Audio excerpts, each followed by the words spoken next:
नमस्कार मित्रों, स्वागत है आप सभी का हिंदी आलोक यूट्यूब चैनल पर। एलटी ग्रेड प्रारंभिक परीक्षा की उत्तर कुंजी आधिकारिक आ गई है। हमने उस आधिकारिक उत्तर कुंजी से आने से पूर्व ही कट ऑफ की एक वीडियो बनाई थी, जिसको आप लोगों ने खूब देखा था और लगभग 8,000 लोगों ने उसे देखा था। और उसमें हमने बहुत सटीक तरीके से जो है कट ऑफ के बारे में अनुमान लगाया था। और मेरा अंदाजा है कि एक दो प्रश्न ऊपर नीचे हो सकता है, बाकी जो कट ऑफ होगी अनारक्षित, ईडब्ल्यूएस, एससी, एसटी, ओबीसी, वह यही रहेगी जैसा वीडियो में है। उसका लिंक हम अपने वीडियो में दे देंगे, अगर आपने नहीं देखा है तो आप देख सकते हैं। आज जो हम जिस बात के लिए उपस्थित हुए हैं, जो बात है आज जिस वीडियो बनाने का जो उद्देश्य है वो यह है कि जब हम प्री क्वालिफाई कर चुके हैं, हमें लगता है कि हम मेंस लिख सकते हैं। आप देख लीजिएगा कि कट ऑफ हमने क्या बनाई है, उस आधार पर आप देख लीजिएगा और देख लीजिएगा कि हम मेंस लिखने के लिए हैं या फिर हम बाहर हैं। तो ये उसको वीडियो देख के आपको क्लियर हो जाएगा। उम्मीद है आप लोगों ने देखा भी होगा। अब हम रणनीति पर बात करते हैं कि जब हम मेंस में पहुंच गए हैं तो मेंस की लड़ाई हम कैसे पार करेंगे। देखिए, धीरे धीरे हम डिजिटल मीडिया की ओर बढ़ते जा रहे हैं, और जितना हम डिजिटल मीडिया की ओर बढ़ते जा रहे हैं, सोशल मीडिया की ओर बढ़ते जा रहे हैं, डिजिटल होते जा रहे हैं, वैसे वैसे हमने लेखन कार्य छोड़ दिया। अगर हम दो चार सामान सब्जी लेने भी जा रहे हैं तो उसे भी मोबाइल पर लिख के ले जाते हैं। तो लेखन की जो हमारी क्षमता है वो लगभग खत्म हो गई। और उसी का आप दूसरी ओर देखिए कि सरकार ने मेंस परीक्षा रख दी। मेंस परीक्षा का मतलब है कि उसमें आपकी नॉलेज के साथ साथ आपकी अभिव्यक्ति और लेखन क्षमता का भी जो है उन्हें परीक्षण करना है। एक तरफ हम पेपरलेस की बात करते हैं और दूसरी तरफ मेंस परीक्षा में 3 घंटे में 20 प्रश्नों के उत्तर लिखने की बात करते हैं। तो हम कैसे रणनीति अपनाएं। देखिए, लेखन छूट गया है, ठीक है। हम देखते हैं हायर एजुकेशन में भी हम लोग हैं और देखते हैं कि बच्चे 3 घंटे मुश्किल से लिख पाते हैं। तो छूट गया है लेकिन हमें नौकरी पाने के लिए, एलटी ग्रेड जैसी महत्वपूर्ण नौकरी पाने के लिए, गवर्नमेंट डिग्री कॉलेज में असिस्टेंट प्रोफेसर होने के लिए, जीआईसी क्लियर करने के लिए हमें मेंस लिखना पड़ेगा। और मेंस लिखकर ही हम नौकरी पा सकते हैं। प्री तो केवल एक चरण है, एक तरह से जो है योग्य कैंडिडेटों को की छटनी की गई। बाकी जो मुख्य लड़ाई है वो मेंस है। तो मुख्य परीक्षा की हम जब बात करते हैं तो सबसे बड़ी लड़ाई लेखन की है। अब इसमें आप देख सकते हैं कि 20 प्रश्न है। 20 प्रश्नों को लिखने का जो आपके पास समय है वो 3 घंटे। 3 घंटे में आपको 3 घंटे अर्थात 180 मिनट में आपको 20 प्रश्न लिखने हैं। 20 प्रश्न भी 2 खंडों में है, खंड का और खंड खा। खंड का के अंतर्गत लघुत्तरीय प्रश्न है जिन्हें आपको 120 शब्दों में उत्तर देना है जिनका। और ये जो अंक है ये प्रत्येक 8 अंक का होगा। 120 शब्दों में लघु उत्तरीय, 120 शब्दों में, और प्रत्येक प्रश्न 8 अंक का। इस तरह के 10 प्रश्न होंगे, मतलब इनका पूर्णांक 80 हो गया। अब ये जो 120 शब्दों में लिखना है, इसको मोटा मोटा 120 शब्दों का मतलब है, आप शब्दों से मत घबराइए, क्योंकि आप लोगों ने बीए में भी लिखा है, एमए में भी लिखा है, तो लेखन तो आपने किया ही है। किसी का भी ऑब्जेक्टिव टाइप का एग्जामिनेशन नहीं हुआ है। सबने बीए में भी, इंटरमीडिएट में भी, हाई स्कूल में भी खूब लिखा है। तो लेखन से ना भागिए, बस ये है कि प्रैक्टिस अभी से शुरू कर दीजिए। तो 120 शब्दों में जो आपको लिखना है, तो शब्द नहीं गिनना है आपको, उतना समय नहीं होगा वहां। आप मोटा मोटा मान लीजिए कि एक पेज अगर आप पूरा लिख देते हैं तो 120 शब्द हो गया। 120 शब्द का मतलब है 110 भी चल जाएगा, 125 से 130 भी चल जाएगा। कोई गिनना नहीं है, काउंट नहीं, एक जो है एक अनुमानता 120 शब्द हो। तो ये लघुत्तरी का जो खंडका है वो 10 प्रश्न है लघुत्तरीय। प्रत्येक को प्रश्न को 120 शब्दों में उत्तर देना है, जो कि अमूमन आप मान लीजिए कि एक पृष्ठ है। और आपको 10 प्रश्नों के उत्तर देने हैं, तो प्रत्येक प्रश्न 8 अंक का है। इस तरह 10 प्रश्नों के 80 अंक बने। उसके बाद हम देखते हैं कि खंडखा है दीर्घ उत्तरीय प्रश्न, और दीर्घ उत्तरीय प्रश्नों के अंतर्गत 10 और प्रश्न है। ये जो दीर्घ उत्तरीय प्रश्न है ये प्रत्येक 10 हैं ये भी, और प्रत्येक प्रश्न इनमें 12 अंक का है, और इनको लिखना है 200 शब्दों में। प्रत्येक प्रश्न आपको 200 शब्दों में इनका उत्तर देना है, और प्रत्येक प्रश्न के लिए 12 अंक निर्धारित हैं। इस तरह ये जो 10 प्रश्न होंगे इनका कुल पूर्णांक 120 अंक हो गया। तो 120 अंक के दीर्घ उत्तरीय और 80 अंक के लघु उत्तरीय मिला के कुल 200 अंकों की परीक्षा होगी, मेंस मुख्य परीक्षा। अब इसमें टाइम का डिवाइड आपको करना है अभी से। सबसे बड़ी बात यह है कि आपको 3 घंटे घड़ी में स्टॉप वॉच लगाकर बैठना है, और आपको मॉक एग्जाम देना है। अगर मेंस परीक्षा होने से पहले पहले आपने 25 से 30 मॉक दे दिए तो पक्का है कि आप मेंस में सेलेक्ट हो जाएंगे। 100% आप जो है आपकी नौकरी पक्की है। लेकिन कम से कम 25 से 30 मॉक टेस्ट आपको देना पड़ेगा।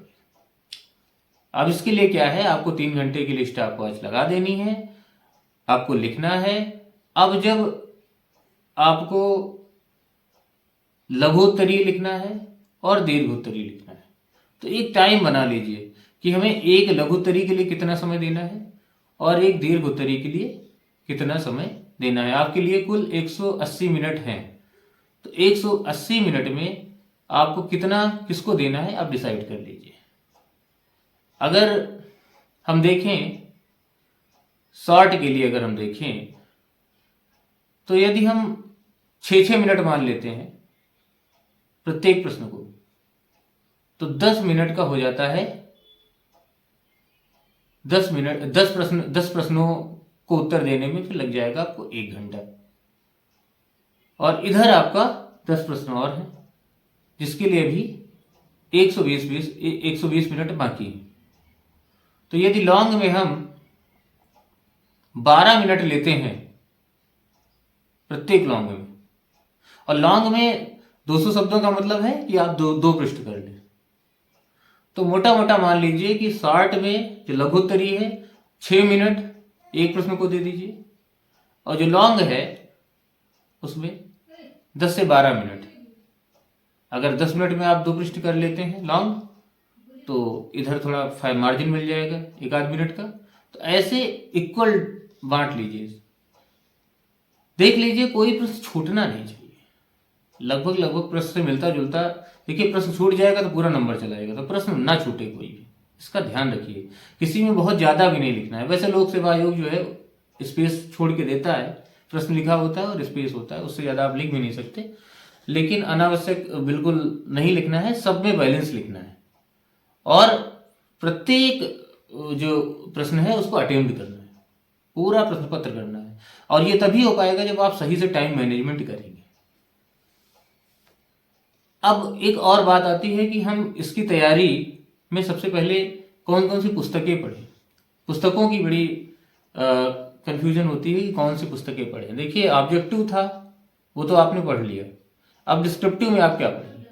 तो डिस्क्रिप्टिव के लिए हम आपको सजेस्ट करेंगे कि जो प्रतियोगिता साहित्य सीरीज की पहले नेट की तैयारी में आती थी, डिस्क्रिप्टिव जब था नेट, उस समय 14 से पहले एक किताब आती थी अशोक तिवारी की, प्रतियोगिता साहित्य सीरीज। हम दिखा रहे हैं और हम फोटो भी लगा देंगे वीडियो में। ये किताब है अशोक तिवारी जी की, दिख रही होगी आपको। और ये 2 प्रश्न पत्र होते थे तब सब्जेक्ट के, सेकंड पेपर और थर्ड पेपर। फर्स्ट पेपर होता था तब ऑब्जेक्टिव, वो होता था जनरल वाला, आपका 50 प्रश्न आते थे, इसमें मैथमेटिक्स, DI और ये इन्वायरमेंट सारी चीजें आती थी। तो और इसमें जो है अशोक तिवारी, ये सब्जेक्ट के लिए देखिए 2 प्रश्न पत्र, सेकंड और थर्ड। तो इसमें जो है अशोक तिवारी की है प्रतियोगिता साहित्य सीरीज की, बहुत अच्छे से इसमें समझाया गया डिस्क्रिप्टिव के हिसाब से। तो देख लीजिए इस किताब पुस्तक को, बाकी हम जो है इसकी फोटो भी आपको लगा देंगे अगर नहीं समझ रहा। तो ये सेकंड पेपर के लिए थी हिंदी नेट की, और इसी तरह एक थर्ड पेपर के लिए भी थी। ये पुस्तक है आपकी, ये थर्ड पेपर के लिए, इसमें काव्य शास्त्र इत्यादि था। तो इसको आप देख लीजिए, भी अशोक तिवारी की है, पेपर थर्ड के लिए। तो ये जो है अगर आप ये दोनों पुस्तकें अच्छे से तैयार कर लेते हैं, अच्छे से पढ़ लेते हैं, तो आपका कॉन्सेप्ट बहुत अच्छा क्लियर हो जाएगा नेट के लिए, एलटी के लिए, मेंस के लिए। केवल एलटी के लिए नहीं, जीआईसी के लिए भी और जीडीसी के लिए भी, एलटी के लिए तो हो गए। क्योंकि आप देखेंगे तो जीडीसी, जीआईसी या एलटी जो 2-3 प्रश्न पत्र है, सबका पैटर्न सेम है, 20-20 प्रश्न सब में आने हैं। तो एक आप तैयारी करोगे एलटी की, तो उसी से मिलती जुलती जीआईसी भी है, थोड़ा लेवल अप है, उससे थोड़ा लेवल अप जीडीसी का है, government degree college assistant professor का है, लेकिन पैटर्न सबका भाई सेम है। अब इसके अलावा एक और महत्वपूर्ण किताब है जो आप देख सकते हैं।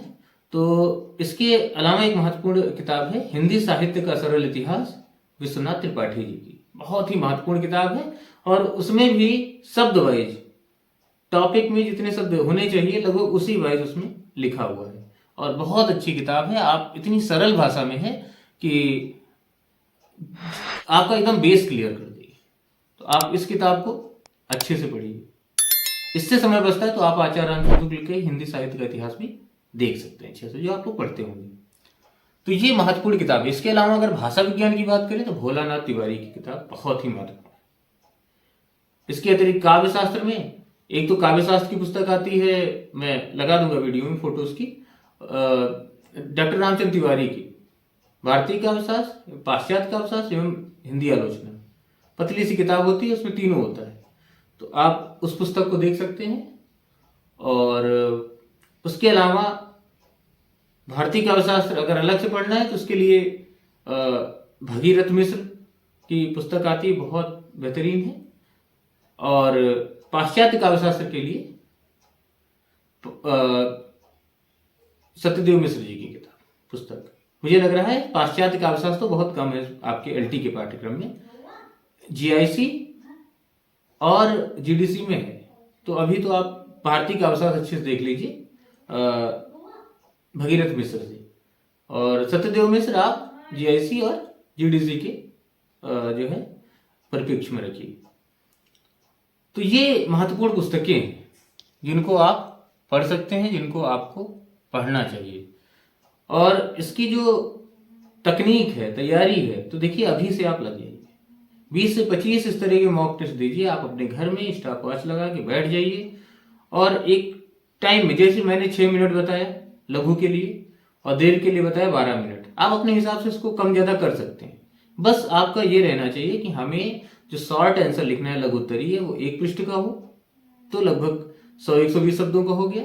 और जो 200 शब्दों का है उसमें 2 पृष्ठ में लिखना है। इस क्रम में अगर बनाएंगे तो 3 घंटे में आपको पूरा पेपर बेहतरीन तरीके हो जाएगा। और अगर आप 20-25 मॉक टेस्ट इस तरह 3-3 घंटे के दे लेंगे तो आप निश्चित रूप से सेलेक्ट हो जाएंगे। बाकी मेरी जो सहायता है मैं इसको करने के लिए तैयार हूं। आंसर राइटिंग कैसे करें इसके लिए हम और एक वीडियो बनाएंगे।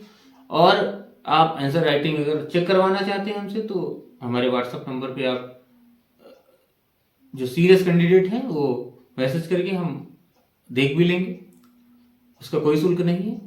और आप अच्छे से तैयारी करिए, आप प्रैक्टिस करिए, अधिक से अधिक प्रैक्टिस करिए। लेखन की प्रैक्टिस बहुत जरूरी है, इसमें मेन लड़ाई लेखन की है।